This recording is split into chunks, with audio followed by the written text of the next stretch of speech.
boa noite a todos. Sejam todos muito bem-vindos à nossa casa, a casa do Consolador Prometido. Aqueles irmãos que estão aqui conosco, presentes aqui na casa, aos irmãos que estão nos acompanhando ao vivo no Facebook. Então, sintam-se todos muito acolhidos nessa casa, na casa do Consolador Prometido, nessa casa de oração de Jesus, de muita paz. Então, para nós iniciarmos os trabalhos da noite e para irmos nos conectando com a espiritualidade superior, eu gostaria de fazer uma leitura do livro Senhor e Mestre, de Carlos Bacelli, irmão José. Serenidade. Se não te asserenares interiormente, não viverás em paz. Compreende a tua fragilidade e não te conflites desnecessariamente. Aceita-te como és, trabalhando para que venhas a ser melhor. Busca errar o menos possível, porém, se errares, não te cobres, além da justa medida.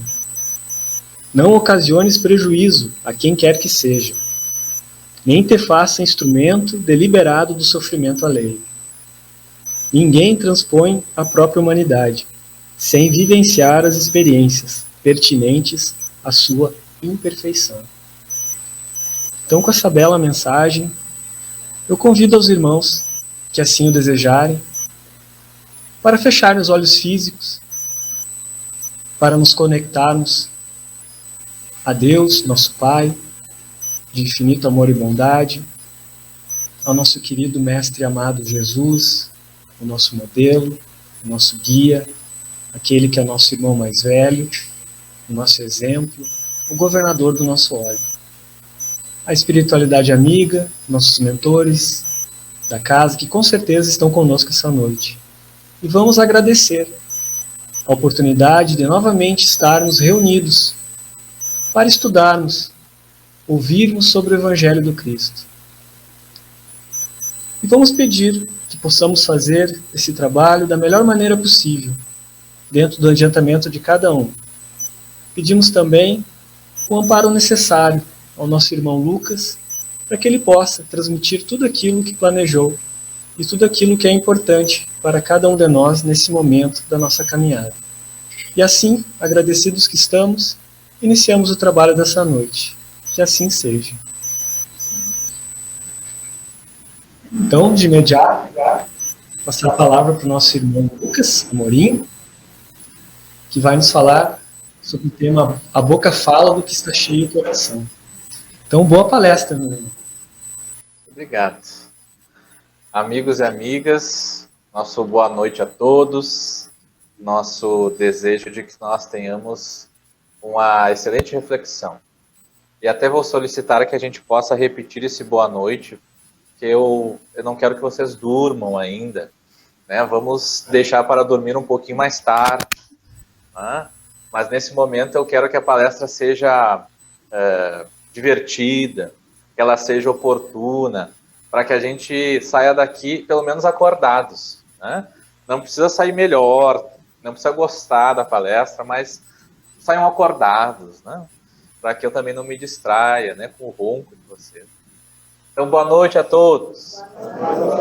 Muito bem. Então, muito obrigado a todos, né, por esse boa noite caloroso, né, e quero, já de antemão, me adiantar no pedido de desculpas aos amigos que estavam nos aguardando através das redes sociais, ou aqueles que estavam aqui já sentados, chegaram cedo hoje, mas faz mais ou menos 7 meses que o meu relógio mudou um pouco, né, para que vocês possam, né, ter a noção, né, o meu relógio está ali sentado, né, estávamos nos preparando, né, para vir, né, e modificou um pouco, né, os compromissos nossos mudam um pouco de horário, mudam um pouco de modo, ela mesmo que pequena já é um espírito que comanda lá em casa, então ela que manda, né, a hora de dormir, a hora de tomar banho, a hora de sair, né, é tudo com ela, né. Então, graças a Deus, nós podemos nos reencontrar. Que bom que a gente pode estar de novo aqui no Consolador Prometido. Não esqueci o caminho, né? Não esqueci o caminho, vim me guiando porque me lembrava onde ele ainda estava. E que bom nós podermos aqui nos encontrar. É uma das casas que eu acompanho muito, principalmente nas redes sociais, né? Nas palestras públicas que são disseminadas através das redes, e com certeza leva o Espiritismo a muitos cantos do mundo. Uma das coisas que a pandemia nos proporcionou, a reflexão através das redes, e muitas casas assim se mantêm. Então, que bom que a gente hoje pode estar aqui, reunidos pessoalmente, aqui fisicamente, e que essa noite seja uma noite, então, de reflexão oportuna para todos nós. Conta uma lenda muito antiga, que talvez seja só uma lenda mesmo, ou talvez até tenha acontecido, que nos diz que, certa feita, um rei persa teve um sonho. E este sonho era um sonho comum para muitas pessoas, mas para ele em especial chamava a atenção. Porque ele era acostumado a ouvir e ler muito, mas ele era em especial acostumado a sonhar muito. E talvez muitos dos senhores e senhoras que cá estão também sonhem muito nas suas madrugadas de repouso do corpo físico, e alguns até recordem daquilo que sonhou, e talvez alguns não lembrem da última vez que teve algum sonho. Mas este rei em especial sonhava muito, e ele tinha sempre a necessidade de interpretação dos seus sonhos. Porque ele sempre queria saber o que os sonhos poderiam lhe responder. Porque, afinal de contas, talvez houvessem alguns sonhos que tivessem significado para o seu reinado futuro. Então ele ficava justamente intrigado em saber quais eram os significados daquilo que ele sonhava. Num dia qualquer, como o dia que se passa hoje, este rei justamente consultou o seu sábio. Ele tinha um sábio que era aquele que lhe dava todas as orientações para o seu futuro. Tudo o que ele gostaria de saber, consultava justamente este sábio para saber, afinal de contas, qual seria o futuro e as escolhas a serem tomadas. Era alguém que já estava há muitos anos ocupando esse posto, e ele justamente vai consultar o sábio num amanhecer ensolarado, quando ele chama este homem e lhe pergunta: ó, meu sábio, eu gostaria de saber, afinal de contas, o significado do sonho que eu tive nesta madrugada.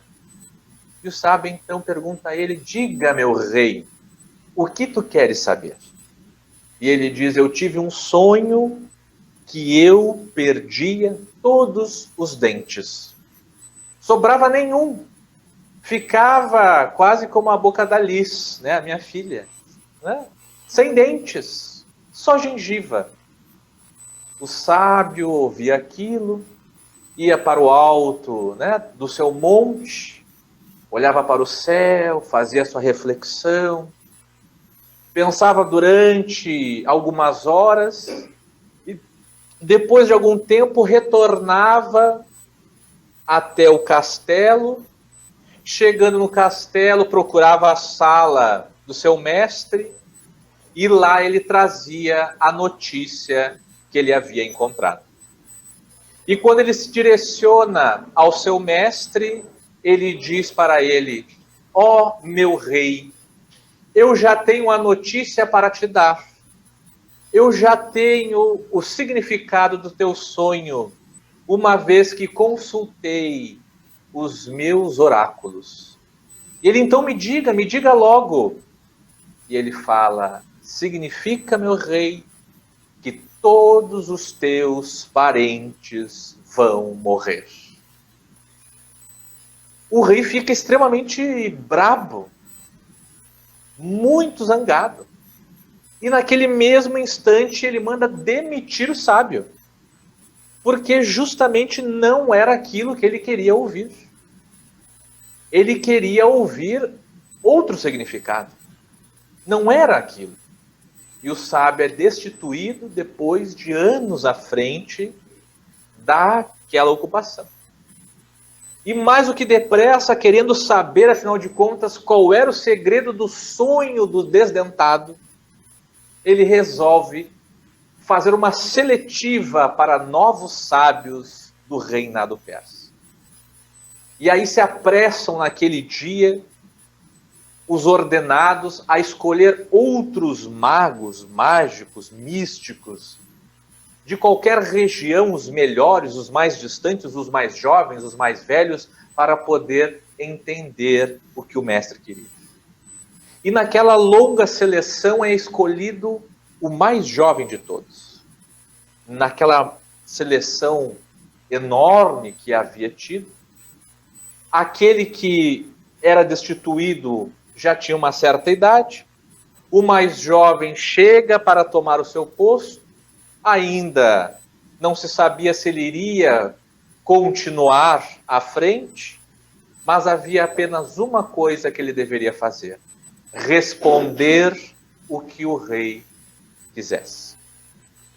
E ele então de pronto chega para o sábio e diz: agora que tu já fora escolhido o meu guru, eu quero que tu me respondas o significado do meu sonho.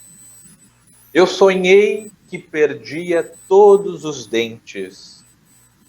O que isso significa? O sábio pensa, pede um tempo para fazer a sua reflexão, se conectar com seus astros, vai estudar as estrelas e a lua, e na manhã seguinte procura o seu rei e diz: meu rei soberano, eu já tenho a resposta do significado do teu sonho. E ele então me diga, qual é o significado? E ele de pronto diz: tu reinarás soberano. Reinarás sobre todo o teu reino. Reinarás também sobre toda a tua família. Ninguém da tua família ocupará o teu trono. Tu poderás sozinho seguir adiante. Tu poderás fazer aquilo que os demais talvez não conseguirão em corpo físico. O rei estava maravilhado. Estava maravilhado com a resposta e mandava agora presentear o seu guru com belíssimas pedras preciosas, porque era justamente o que ele imaginava que ocorreria. A diferença das respostas foi o modo de dizer, porque a resposta foi a mesma. Que uma doença ocorreria e a sua família desencarnaria. Que ele continuaria no seu trono, isso ele já sabia. Mas continuaria sozinho. Não teria a família para reinar junto com ele ou atrapalhá-lo. A única diferença entre os dois gurus foi o modo de falar. E é muito interessante quando nós observamos esta passagem, porque esta passagem quer nos dizer muitas coisas. E nós podemos fazer uma reflexão acerca do modo que nós abordamos certas coisas no nosso dia a dia. Principalmente com aqueles que nos cercam. Seja no ambiente de trabalho, seja na casa espírita, seja no seio familiar, seja na comunidade ou na vizinhança.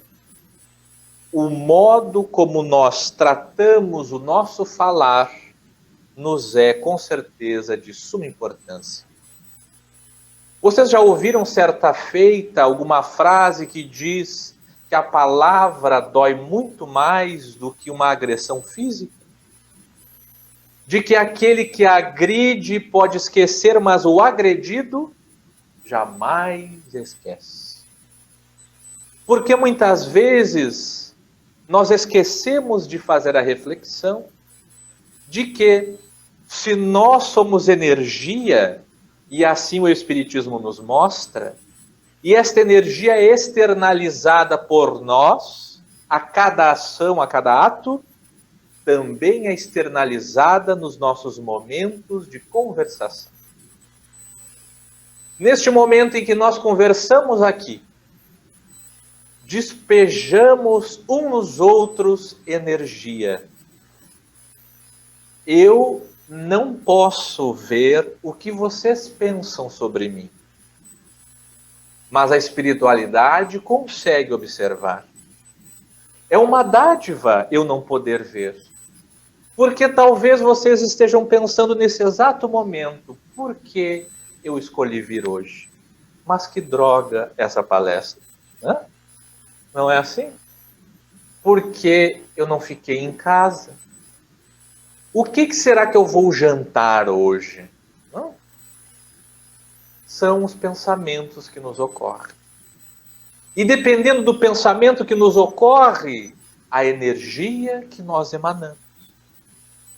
Se o nosso pensamento é, olha lá o fulano veio, está me devendo dinheiro, sacana, e anda aí abastecendo o carro, completando o tanque e me devendo. São as nossas emanações. Cada emanação haverá uma correspondência. Assim como se nós pensarmos daquela pessoa, olha como ele está bonito. Olha esse cabelo, como ficou bom. E muitas vezes nós abrimos a boca muito mais para apontar do que para elogiar. Nós esquecemos o quanto é bom elogiar o próximo, de surpresa, de sopetão, sem que a pessoa espere. Porque às vezes a gente não está acostumado a isso. E quando a gente chega e diz, como tu está bem vestido hoje, esta roupa ficou muito boa em ti. A pessoa já pensa, que é alguma coisa. Não é assim? Porque a gente desconfia da bondade do outro. Justamente porque a bondade, ela não vem assim gratuitamente muitas vezes. Então a gente desconfia. Porque a gente já está acostumado de outra forma. A gente está acostumado a passar a mão e quando a pessoa passa na porta lá fora, a gente vai procurar alguém e dizer, você viu como estava mal vestido?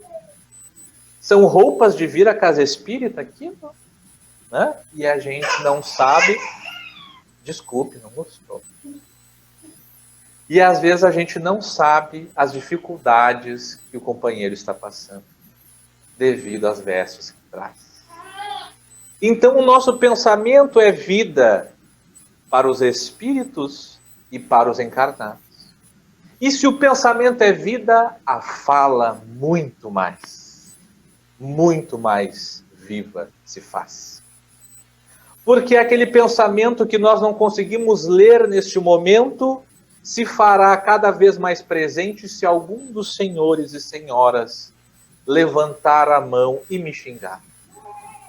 Porque além do pensamento, aquela energia virá de pronto até mim, entregando-me tudo aquilo que tu queres me entregar. Então, por isso, o Evangelho de Mateus nos traz essa afirmativa. Quando Mateus nos conta que Jesus estava pregando em certo local, e enquanto falava sobre a caridade, alguns companheiros que observavam de longe gritavam contra ele, dizendo, quem tu achas que é para falar de caridade? E ele, ao olhar para os companheiros, emitia esta seguinte frase, que a boca fala do que está cheio o coração. Porque eram aqueles companheiros que apontavam o dedo para Jesus, mas que da mesma forma apontavam o dedo para outros tantos que lhe incomodavam. Porque estavam acostumados a apontar o dedo para tantos outros que falavam sobre as boas coisas. Porque não fora só Jesus que existira como os profetas da humanidade. Outros tantos passaram falando boas palavras. Mas algumas pessoas estão acostumadas a assim proceder. E nós podemos entender que as pessoas externalizam através da sua boca, muitas vezes, aquilo que o coração está carregado. É isso que Jesus quer nos dizer. Jesus quer nos mostrar que nós somos responsáveis não só por aquilo que pensamos, mas principalmente por aquilo que emanamos através da palavra. Nós temos algo muito interessante que nos foi trazido já há algum tempo, mas que principalmente tem sido repetido nos últimos anos, que é a comunicação não violenta, CNV. Se os senhores e senhoras nunca ouviram falar, eu gostaria muito que procurassem saber mais. Há não muito tempo, um filósofo nos trouxe esta quase revelação. Marshall Rosenberg, para que eu não esqueça o nome. E ele publicou estudos acerca desta comunicação. Não é uma comunicação religiosa, espiritual, é, a bem da verdade, um entendimento deste filósofo que nos traz a reflexão como nós podemos abordar a nossa fala sem que nós sejamos violentos para com o outro. Porque uma das coisas mais difíceis que se faz quando nós precisamos tratar para com o outro, principalmente quando nós discordamos da sua posição, é tratar a fala sem que nós atinjamos o companheiro em cheio. Então é muito difícil assim fazer. Principalmente aqueles que precisam, numa posição de gestor, digamos, de uma casa espírita, discordar de algum outro companheiro sobre alguma atitude que ele tenha tomado. Ou até mesmo alguém na nossa vizinhança, no nosso ambiente de trabalho, em que nós precisemos falar algo sem atingi-lo com as nossas palavras violentas. Então ele nos faz algumas considerações para que a gente consiga falar com calma. E não só falar pacífica, compreendendo que cada um de nós está numa posição de entendimento e que eu não posso cobrar do outro aquilo que ele não compreende para fazer. E é justamente isso que a doutrina espírita nos traz. Que cada um de nós está na condição que é possível estar. Que talvez hoje nós não consigamos avançar muito mais do que onde nos encontramos. Mas que a espiritualidade amiga compreende a situação onde estamos. Por exemplo, eu não posso solicitar à minha filha de 7 meses que ela resolva uma equação de álgebra. Talvez nós, com 30, 40, 50, 60 anos, também não consigamos. Pela complexidade que se faz. Mas alguns companheiros minimamente sabem aonde ela se encaixa nos conteúdos programáticos da escola, mesmo que não saibamos resolver. Então, Jesus não nos cobra aquilo que nós não conseguimos alcançar. Mas é importante que nós, já cientes da situação que nos encontramos, principalmente quando nós passamos a flertar com a doutrina espírita, passamos a compreender que nós também podemos agir de forma mais pacífica. Estamos chegando numa época extremamente difícil da nossa humanidade. Principalmente do nosso país chamado Brasil. Que ocorre de 2 em 2 anos. Né? mais grave que a Copa do Mundo, que são as eleições, principalmente quando se dá em âmbito nacional. São momentos extremamente complexos e difíceis para a vivência de todos nós.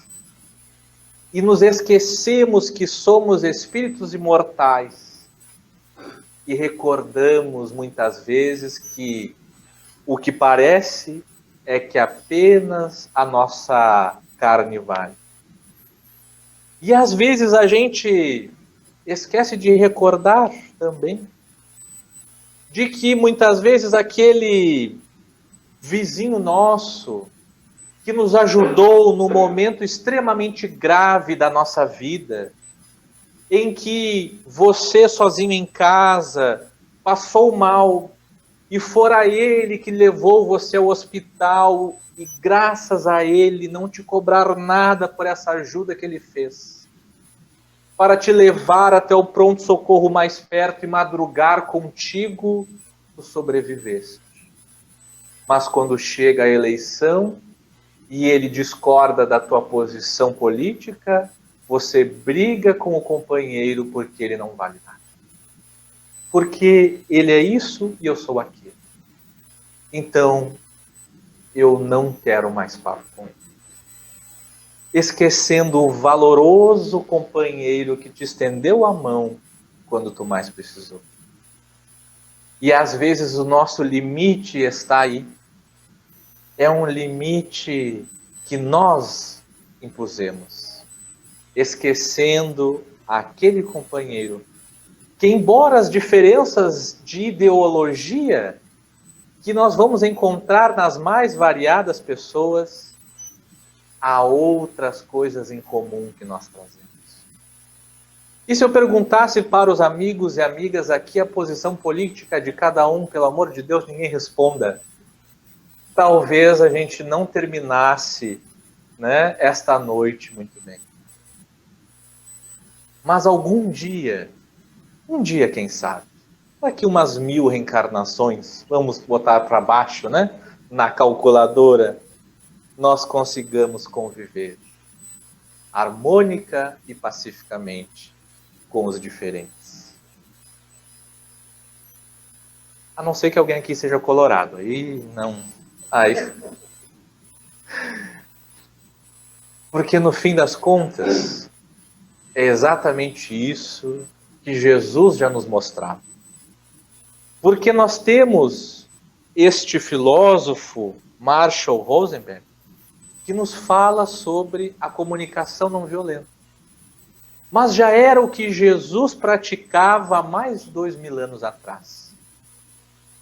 Quando ele principalmente fazia com que aqueles que lhe faziam reflexões, ele retornasse com uma outra reflexão.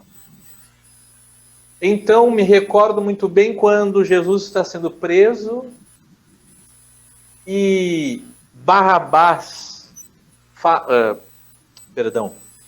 o senador à época, faz uma pergunta a Jesus dizendo: tu és rei?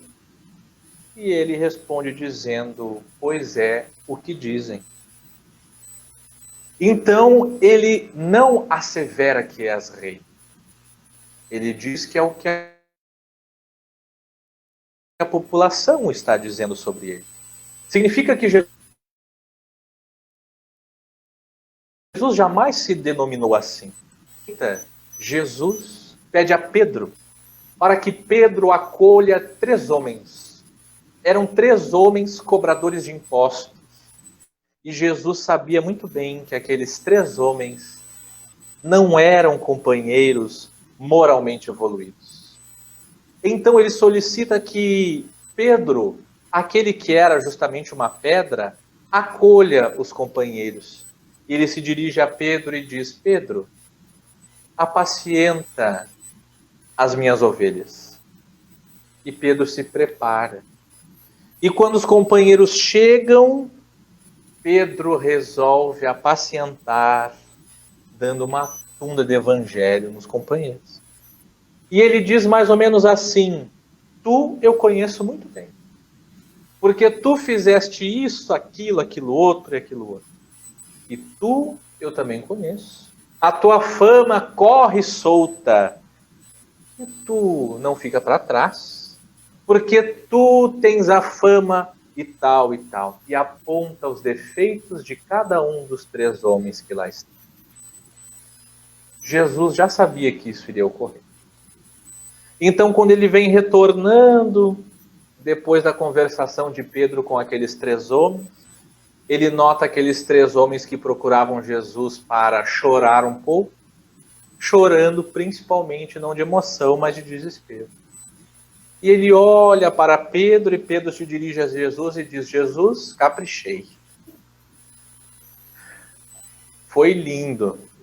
Mostrei para cada um, coloquei nos seus lugares. Talvez nós mesmos fizéssemos o mesmo, né?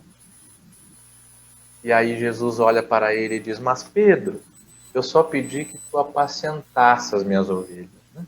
Ele queria dizer que ele precisava, né, na verdade, ouvir mais do que falar. E aí Jesus senta de novo aos companheiros e começa a conversar com eles, dizendo que não importava o passado dos amigos, o que importava era o que eles fariam dali para frente, depois daquela conversa. As novas escolhas que eles poderiam ter. Então era justamente isso. Jesus mostrava um caminho novo. E já nos mostrava essa possibilidade de nós falarmos mais docemente, de nós emanarmos palavras mais positivas, de nós discordarmos com o próximo, mas sabendo que ele também precisa ser respeitado nas suas condições. Jesus nos mostra esta comunicação.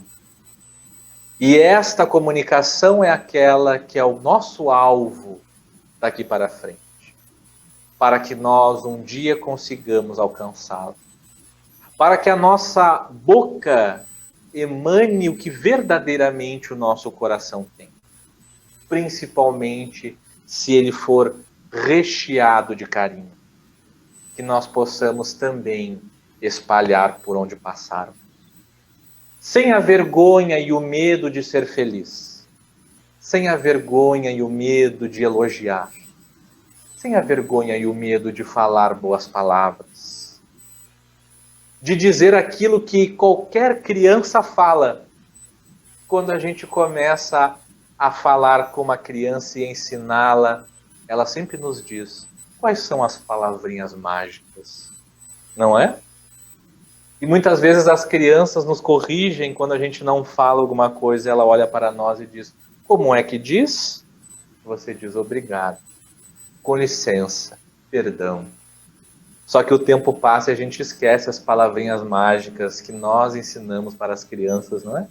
E que nós fomos ensinados. E talvez essas sejam o início da nossa comunicação não violenta. Quando nós conseguirmos alcançar, nós chegaremos um pouquinho mais perto do Mestre. Enquanto nós não chegarmos perto dele, nos resta fazer como João Cabete. João Cabete, que no alto do seu violão e na sua voz solo, na música Fim dos Tempos, nos dizia: vem Jesus, divino amigo, vem trazer a tua paz. Só tu é o nosso abrigo, que em ventura mil nos traz. Vem, ó meigo Nazareno, este mundo consolar. Vem com o teu olhar sereno toda a terra iluminar. Afasta do mundo a guerra, o chacal devorador, que destrói tudo na terra, espalhando luto e dor. Há gemidos de aflição, já não há mais primavera. Criancinhas pedem pão e homens lutam como fera. Vem, Senhor, vem reflorir os caminhos.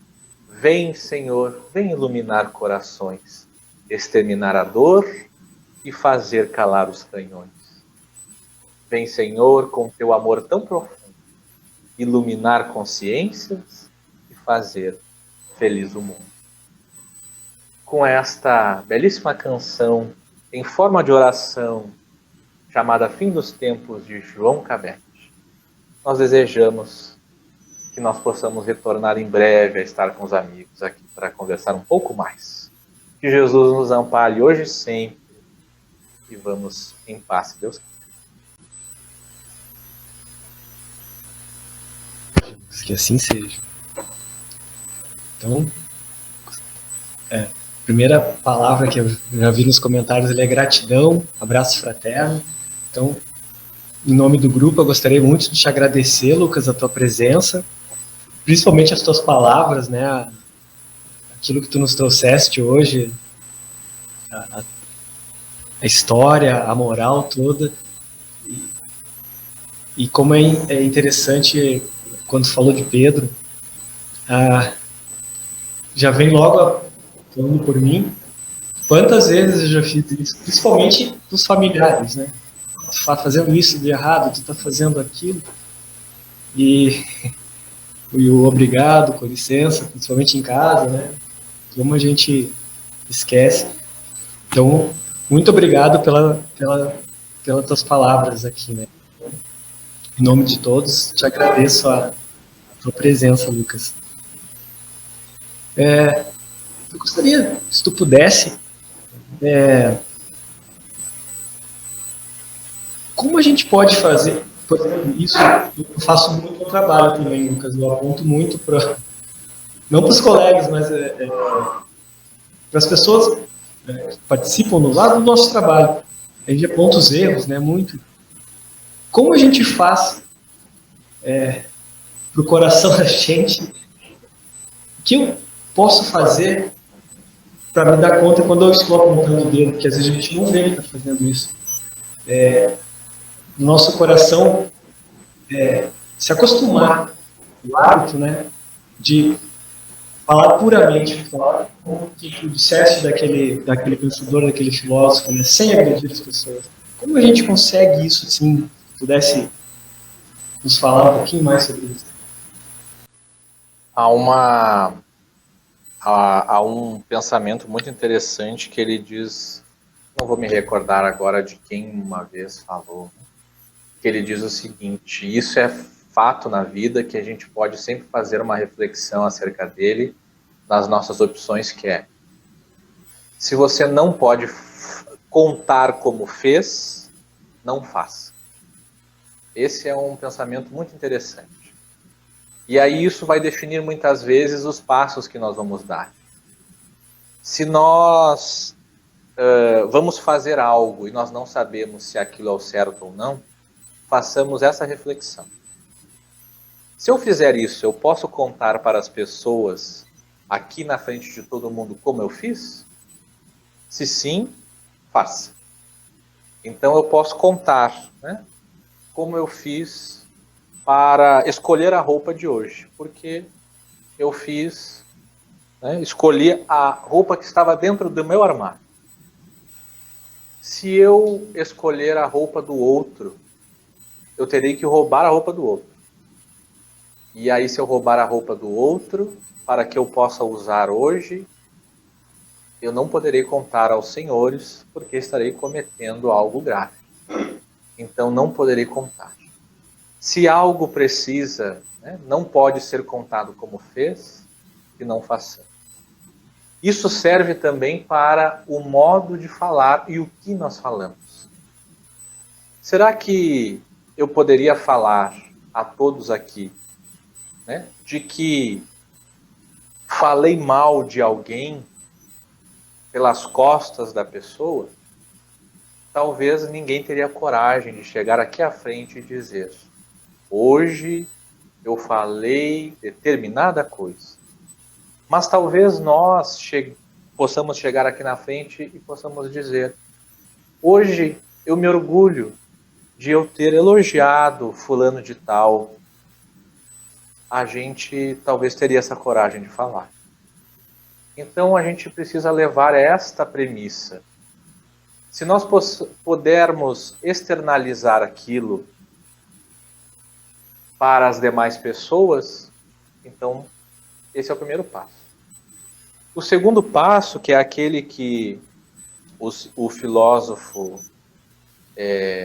nos traz, sobre a comunicação não violenta, ela é principalmente para nós fazermos uma substituição das palavras, como a história que nós iniciamos.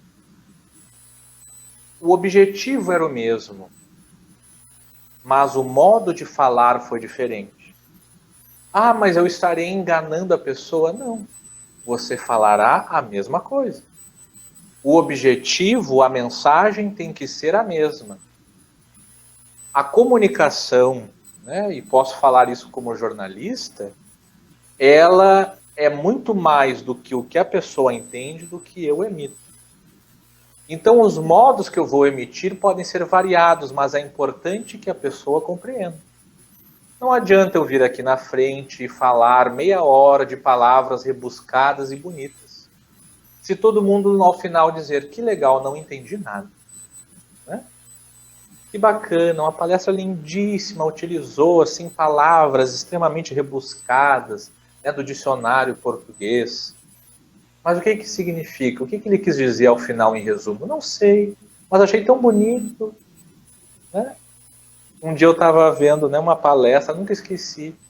Aí eu assisti aquela palestra, a pessoa diz assim, no estado onírico. Aí eu falei, nos Estados Unidos? E fiquei com aquilo na cabeça. Aí fui olhar a gravação da palestra, estado onírico. Aí fui procurar, o que é estado onírico?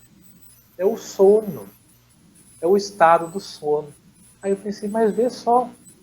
Né? Eu podia ter compreendido antes, né? Se ele tivesse falado o estado do sono. Né? É uma palavra muito bonita de utilizar, mas é importante que seja compreendido por todo mundo. Então o principal é que a gente faça esse exercício, e é algo que tem que ser exercitado. Vamos a um exemplo. Se nós falarmos sobre a transmissão que está ocorrendo aqui, né? Tem alguma pessoa que é responsável pela transmissão, né? E daqui a pouco essa transmissão ela não está numa qualidade que nós gostaríamos. Não está legal. Estou sem o áudio, está só o vídeo. Né? Nós temos várias opções de como chegar e dizer. Né? Nós podemos chegar e dizer assim, tu não está vendo que está sem o áudio? Nós podemos chegar e dizer, eu acho que está sem o áudio, eu não estou conseguindo escutar. Ou eu posso dizer, né, várias formas. Nós podemos chegar lá no fundo e fazer gestos. Nós podemos chegar aqui e dizer, mas como tu é burro, tu não sabe ligar o áudio? Não são as mais variadas formas? Se nós temos variadas formas de comunicar a mesma coisa, por que a gente não pode escolher a mais gentil? Por que a gente não pode escolher aquela que é mais branda? Por que a gente não pode escolher? Se ele vai entender, eu não posso, então, chegar ao lado dele e dizer, olha, eu acho que tem que clicar naquele botão. Né? E ele vai habilitar o botão e todo mundo vai ouvir. Não é a mesma coisa? Mas cada pessoa tem um jeito. E muitas vezes as pessoas se dão a permissão de serem grosseiras com a desculpa de que tem gênio forte. Isso eu já ouvi muito. Ah, não, aquela pessoa tem gênio forte. Não, a pessoa é grosseira só. Não existe gênio forte, a pessoa é grosseira. Porque as pessoas dizem isso, né? Não, a fulana é gênio forte. Não, ela é grosseira mesmo. Ela precisa aprender a falar, a comunicar com jeito. Então é assim. A boa convivência só se dará assim. Eu e a Luísa estamos há mais de 10 anos casados. Não, casados não, né? Juntados, né? Casado faz menos, né? E aí eu perguntei dia desses para um... Ele esteve com vocês aqui, o Vicente Paulo Bisonho, né? Vocês conhecem?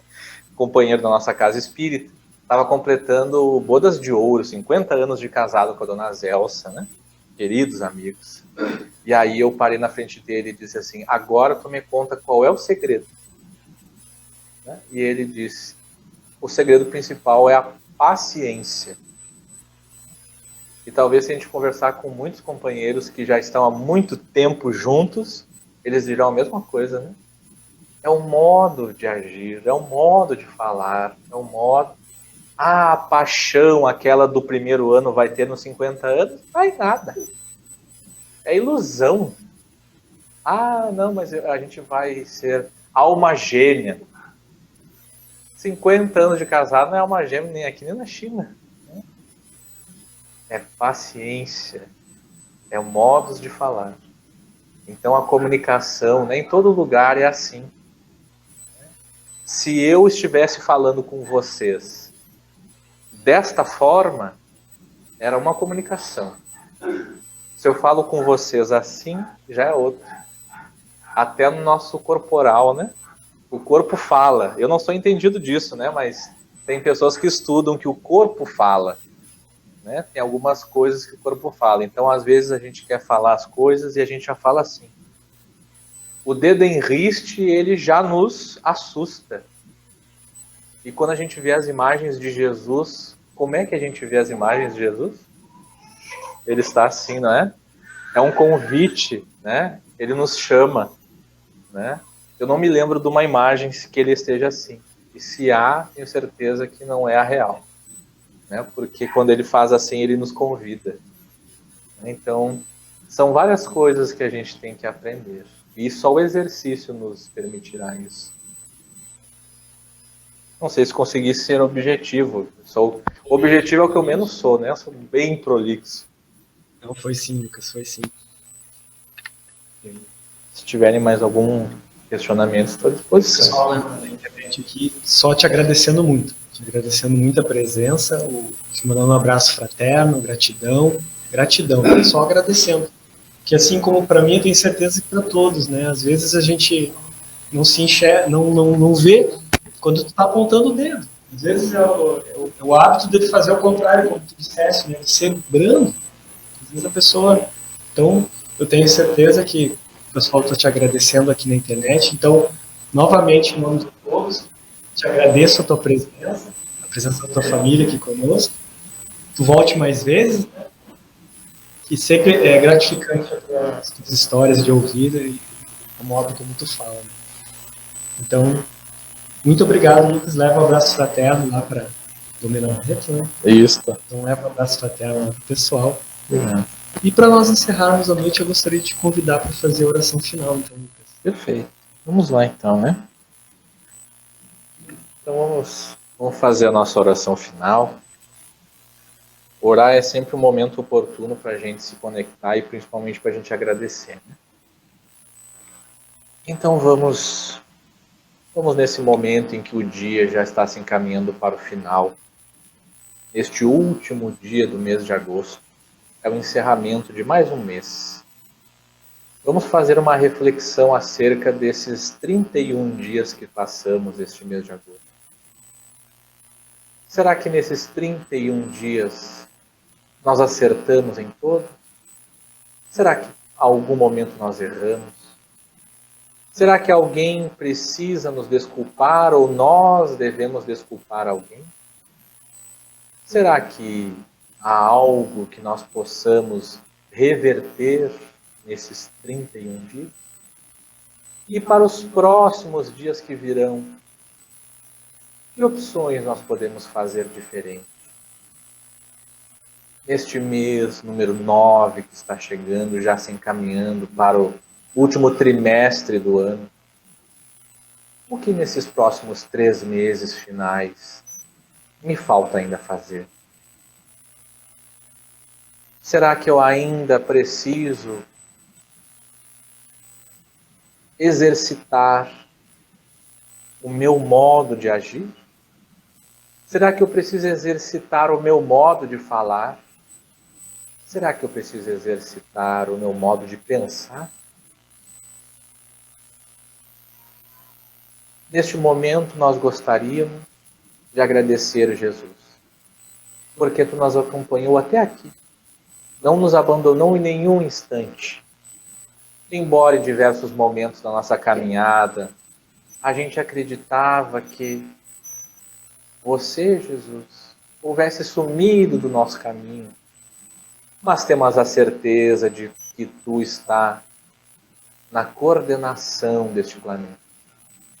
E por sabermos, Jesus, que tu nos coordena, nós te agradecemos. Porque nos momentos mais difíceis da nossa existência, é tu que nos conduz. Embora não percebamos, Jesus, em vários momentos. Esteja conosco nesta noite. Agora, quando retornarmos para casa, vai até o nosso lar. Prossegue conosco, nos embala o sono. Nós estamos sedentos pela tua presença de novo. Como sabemos, Jesus, que não retornará mais fisicamente, nós queremos que tu, em espírito, nos embale. Aquele teu abraço carinhoso que deste em tantos que conviveram contigo. Aquele teu afago de cabeça, aquele que só tu sabes dar. Ah, Jesus, quanta saudade temos de ti. Que tu possas, mestre amigo, lembrar de nós em todos os momentos. E que principalmente nós não esqueçamos de ti. Gratos estamos por mais um dia que se encerra. E temos certeza de que iremos colher nos próximos dias todo o carinho e amor que tu tens para nos dar e que tu plantas no nosso coração. Que possamos ser os teus discípulos aqui na terra. Que nós possamos ser os teus representantes, principalmente pelos nossos atos empreendidos diariamente. Graças, Jesus, por tudo.